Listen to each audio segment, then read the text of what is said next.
Hello बच्चों। तो जैसा कि बच्चों हम लोग अपना मैथमेटिकल टूल्स वाली जो सीरीज है लेक्चर की वो स्टार्ट कर चुके हैं। पहली वीडियो उम्मीद करता हूँ आपने देखी होगी बहुत अच्छे से, और आप समझ गए होंगे कि एक्चुअली ग्राफिकल रिप्रेजेंटेशन का मतलब क्या है और क्या हमको करना है। ठीक है, तो देखिए अब इसमें हम लोग अपना ये ग्राफिकल रिप्रेजेंटेशन जो है वो स्टार्ट करेंगे and we will start with the graphical representation of linear polynomial. ठीक है, अब लीनियर पॉलिनोमियल आपने पढ़ा होगा मैथमेटिक्स में। लीनियर पॉलिनोमियल क्या होता है?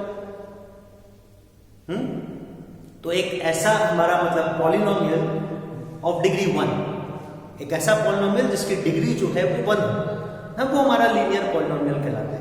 डिग्री 1 होने का मतलब कि जैसे हमारा फंक्शन है फॉर एग्जांपल f, ठीक है, फंक्शन है f, और जनरली हम ग्राफ में क्या करेंगे, जैसे मैंने आपको पिछली वीडियो में बताया था कि y एक्सिस पर हम फंक्शन को रिप्रेजेंट करेंगे।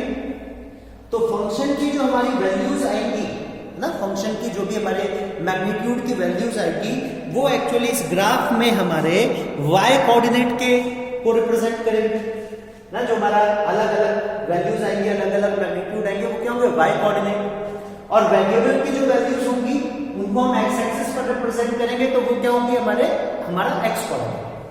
ठीक है, तो हम चाहे तो यहां पर फंक्शन को y भी लिख सकते हैं, because function here in this graph will be represented by the y coordinates. The magnitude of function, the values of function will be represented by the y coordinate, तो उसको y भी लिख सकते हैं। तो y is equal to x by 2 plus 1। ये जो equation लिखी है मैंने, जो इस फंक्शन f को मतलब हमारे y कोऑर्डिनेट को इस वेरिएबल x के साथ रिप्रेजेंट कर रही है, x के साथ इंटर रिलेट कर रही है कि कैसे ये फंक्शन जो है हमारा वो x पे डिपेंड करता है। देखिए लिखने का तरीका भी यही है, यहाँ पे आप ऑब्जर्व करेंगे मैंने लिखा है इस तरह से f मतलब ये कोई भी एक क्वांटिटी है। ठीक है, ये एक्सेलरेशन हो सकता है, ये वेलोसिटी हो सकती है, ये डिस्प्लेसमेंट हो सकता है, ये डिस्टेंस हो सकता है, ये स्पीड हो सकती है, तो कोई भी एक क्वांटिटी है उसको हम f लिख रहे हैं। मतलब एक तरह से फंक्शन जो है डिपेंडेंट क्वांटिटी है, उसको हम रिप्रेजेंट कर रहे हैं बाय f। और ब्रैकेट में हम जो लिख रहे हैं ना x, ये रिप्रेजेंट कर रहा है कि ये फंक्शन f जो है ये x का, ये डिपेंडेंट क्वांटिटी जो है f, ये x क्वांटिटी पे डिपेंड कर रही है। मतलब x वो क्वांटिटी है, x हमारा वेरिएबल है, x वो क्वांटिटी है जिसपे फंक्शन f डिपेंड करता है। तो इसको लिखते हैं इस तरह से, बोलते हैं इसको कैसे? f of x। क्या कहेंगे हम इसको? f ऑफ x मींस ये क्वांटिटी हमारी f जो है it is a function of variable x। जैसे आपने पढ़ा वेलोसिटी जो है वो किन फैक्टर पे डिपेंड करती है? Velocity depend on position and time. हम इस तरह से लिख सकते हैं कि velocity is a function of position x and time t। ठीक है, एक्सेलरेशन हमारा किन किन फैक्टर पे डिपेंड करता है? एक्सेलरेशन वेलोसिटी पे डिपेंड करता है, टाइम पे डिपेंड करता है, तो हम लिख सकते हैं acceleration is a function of velocity v and time t। ठीक है, समझ रहे हैं ना बच्चों? तो जैसे कि ग्रेविटेशन फोर्स की हमने बात करी कि gravitation force between two masses किन किन फैक्टर पे डिपेंड करती है? मास पे डिपेंड करती है कि जो दोनों ऑब्जेक्ट इंटरेक्ट कर रहे हैं उनके मासेस क्या है, और उनके सेपरेशन डिस्टेंस पे डिपेंड करती है। तो हम कह सकते हैं कि F force is a function of variable m and variable r। ये तरीका होता है रिप्रेजेंट करने का कि किस तरह से लिखेंगे हम फंक्शन को और कैसे बताएंगे कि फंक्शन किन वेरिएबल्स पे डिपेंड कर रहा है। ठीक है बच्चों, तो वही हम जनरल कोई भी एक क्वांटिटी हमने कंसीडर कर ली जिसको हम f से रिप्रेजेंट कर रहे हैं, और वो एक वेरिएबल x पे डिपेंड कर रहा है।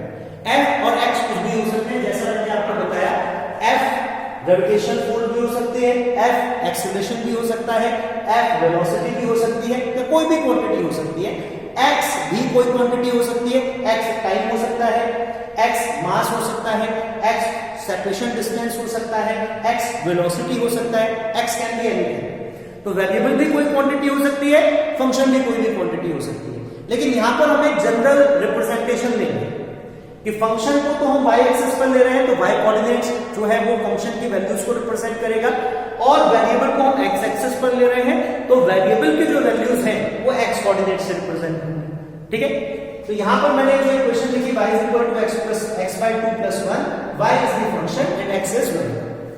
यहां पर आप देख रहे हैं कि ये जो x है इसकी पावर कितनी है 1 ना, ये x की पावर कितनी है 1 है।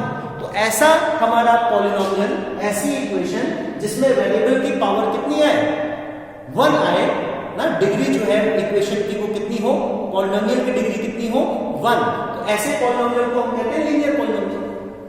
तो अगर मान लीजिए हमारा जो फंक्शन है वो वेरिएबल x का लीनियर पॉलिनोमियल है, समझ रहे हैं? अगर हमारा फंक्शन जो है गिवन फंक्शन, जो क्वांटिटी हमको ग्राफिकली रिप्रेजेंट करनी है वो वेरिएबल x पर किस तरह से डिपेंड कर रही है कि function is the linear polynomial of variable. Function जो है वो वेरिएबल का लीनियर पॉलिनोमियल है। जो इक्वेशन जो फंक्शन और वेरिएबल को आपस में इंटररिलेट कर रही है, degree of equation, degree of that polynomial is 1, linear polynomial है। तो कैसे, किस तरह का कर्व आएगा, कैसा ग्राफ हम लोग ड्रॉ करेंगे, ठीक है? तो चलिए क्या करेंगे, यहां पर हम वेरिएबल्स की कुछ वैल्यूज, क्योंकि वेरिएबल हमारा इंडिपेंडेंट क्वांटिटी होता है, वेरिएबल हमारी इंडिपेंडेंट क्वांटिटी है जिसकी जो कोई भी वैल्यू अटेन कर सकता है।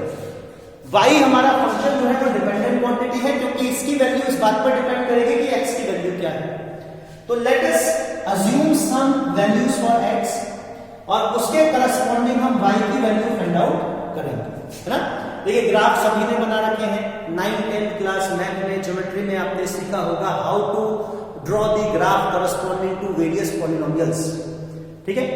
लीनियर पॉलिनोमियल, क्वाड्रेटिक पॉलिनोमियल के लिए ग्राफिकल रिप्रेजेंटेशन आपने सीखा होगा, वही मेथड हमको यहां पे यूज करना है, ठीक? वही कर रहे हैं। x की क्या वैल्यूज हम अज्यूम कर लें कि मान लीजिए x जो है वो -1 है, x जो है चलिए -2 से शुरू कर लेते हैं।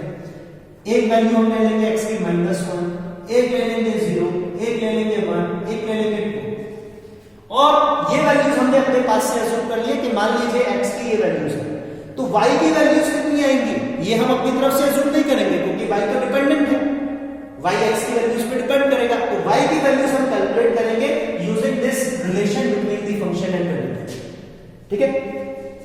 तो y की वैल्यूज निकालिए, अगर हम y को x को -2 पुट कर रहे हैं तो y कितना आ जाएगा, -2 divided by 2, -1 plus 1 will be 0। तो कहने का मतलब अगर x -2 है तो y कितना आएगा, y विल बी 0। अगर x -1 है तो -1/2 प्लस 1 आ जाएगा, +1/2, ठीक है? x को 0 पुट कर दें तो ये टर्म 0 हो जाएगी, y कितना आ जाएगा, y आ जाएगा 1। x को हम क्या करें, x को पुट करें कितना 1, x को 1 पुट करें तो 1/2 प्लस 1 ये आ जाएगा 3/2। फिर x को 2 पुट करें तो 2/2, 1 प्लस 1। तो ये x की वैल्यूज, ये वैल्यूज अज्यूम करने पर ये हमारी करस्पॉन्डिंग वैल्यूज है y की। कि जब हम x को -2 लेंगे तो y हमारा 0 आएगा, x को -1 लेंगे तो y हमारा +1/2 आएगा, x को 0 लेंगे तो y +1 आएगा, x को 1 लेंगे तो y 3/2 आएगा, x को 2 लेंगे तो y 2 आएगा, ठीक है? चलिए अब इनको ग्राफ पे रिप्रेजेंट करिए। तो ग्राफ पे कैसे रिप्रेजेंट करते हैं कि corresponding to x, values of x and y, ये हमारे कोऑर्डिनेट कहलाते हैं ना। तो x कोऑर्डिनेट और y कोऑर्डिनेट के करस्पॉन्डिंग हमको वो पॉइंट्स लोकेट करने हैं ग्राफ पे जो पॉइंट्स इन कोऑर्डिनेट्स को रिप्रेजेंट करते हैं ना। इन या एक तरह से यूं कहें इन कोऑर्डिनेट्स के करस्पॉन्डिंग हमको ग्राफ पर पॉइंट्स जो हैं वो लोकेट करना है। तो ऐसा पॉइंट लोकेट करना है जिसके लिए x कोऑर्डिनेट -2 हो, y कोऑर्डिनेट 0 हो। तो y कोऑर्डिनेट 0 तो हमारा यहां आ जाएगा, है ना। x कोऑर्डिनेट कितना होना चाहिए इस टाइम पर जब हमारा y 0 है, x कितना होना चाहिए -2, x हमारा होना चाहिए -2, y होना चाहिए 0।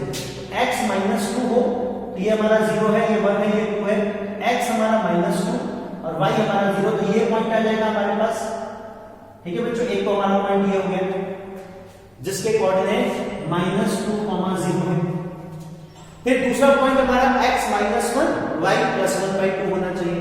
x हम ले लें -1, y कितना है +1/2, तो +1/2, चलिए एक काम करते हैं 1 सेंटीमीटर को हम 1/2 ले लेते हैं ना। स्केल भी हमको लेना पड़ेगा ना, तो हम स्केल ले लेंगे कि x स्केल के ऊपर एक्स एक्सिस पर सॉरी हम क्या ले रहे हैं कि 1 सेंटीमीटर इक्वल्स टू 1/2 यूनिट्स, ठीक है। और y एक्सिस पर भी हम यही ले रहे हैं कि 1 सेंटीमीटर इक्वल्स टू 1/2 यूनिट्स, ठीक है। तो वो पॉइंट्स हमारे थोड़ा डिस्पर्स होंगे, हमको थोड़ा बढ़िया सा ग्राफ हम लोग बना पाएंगे सिर्फ इसलिए। तो x को अगर हम -2 ले रहे हैं तो -2 ये हो गया हमारा 0.5 1 1.5 -2 तो -2 यहाँ है, ये हो गया हमारा -2, 0। फिर दूसरा है हमारा x - 1 y + 1/2, x - 1 तो यहाँ आ जाएगा और y + 1/2 यहाँ पर आएगा, तो ये पॉइंट आएगा हमारा यहाँ कहीं पर, ठीक है बच्चों। फिर x 0 हो और y कितना हो +1, x 0 और y +1, y +1 कहाँ आएगा हमारा यहां पर, ठीक है। x 0 हो y +1 हो और x 1 हो y +3/2 हो, x को 1 ले लेना है और y को +3/2, ये पॉइंट आ जाएगा हमारा, ठीक है बच्चों। जब 1 यहां पर आएगा हमारा, सॉरी 1/2 लिया है 1 यहां पर आएगा, ये हमारा पॉइंट आ जाएगा, करस्पॉन्डिंग पॉइंट लिख देता हूं मैं। ये है हमारा -1, 1/2, ये पॉइंट है हमारा 0, 1, ये पॉइंट है हमारा, इसके कोऑर्डिनेट्स है 1, 3/2 और जो हमारा लास्ट पॉइंट है 2, 2, तो 2, 2 हमारा पॉइंट जो है वो यहां है, ठीक है। तो ये हमारे 4-5 पॉइंट्स आ गए, इनको हम मिलाएं आपस में, है ना। एक फ्री हैंड कर्व ड्रॉ करें, फ्री हैंड कर्व ड्रॉ करें तो आप ऑब्जर्व करोगे कि अगर ये लीनियर पॉलिनोमियल है तो ये जो भी पॉइंट्स आपने लोकेट करे हैं अकॉर्डिंग टू दी कोऑर्डिनेट्स, इनको आपस में ज्वाइन करने पर जो ग्राफ बनेगा तो कैसा बनेगा बच्चों, वो एक स्ट्रेट लाइन ग्राफ बनेगा, ठीक है। Graph will be a straight line, ठीक है। और ये ग्राफ y एक्सिस को कहां पर इंटरसेक्ट कर रहा है, y एक्सिस को इंटरसेक्ट कर रहा है, मतलब y इंटरसेप्ट अगर हम लिखें तो y इंटरसेप्ट इस ग्राफ पे कितना है 1, ठीक है। y इंटरसेप्ट कितना है इस ग्राफ का 1। तो इस तरह से हमको ग्राफिकल रिप्रेजेंटेशन करना है। अच्छा, ये हमने देखा कि ये लीनियर पॉलिनोमियल हमने लिया कि function is a linear polynomial of variable, तो ग्राफ जो है वो एक स्ट्रेट लाइन ग्राफ है, मतलब कर्व जो है it will be a straight line. अब हम आगे देखेंगे क्या अगर हम और क्या सिर्फ इसी लीनियर पॉलिनोमियल के लिए कर्व स्ट्रेट लाइन आया, या ये जनरल है ही कि कोई भी हम लीनियर पॉलिनोमियल लेंगे तो उसका जो कर्व आएगा वो हमेशा स्ट्रेट लाइन होगा, ठीक है। ये देखेंगे। फिर आगे जो मैंने आपको बताया था स्टार्टिंग में ही कि we will discuss what is slope, तो फिर हम लोग स्लोप डिस्कस करेंगे, ठीक है। इस ग्राफ का भी स्लोप निकालेंगे और दूसरे जो लीनियर पॉलिनोमियल हम कंसीडर करेंगे उनका भी स्लोप कैलकुलेट करेंगे, ठीक है। ओके।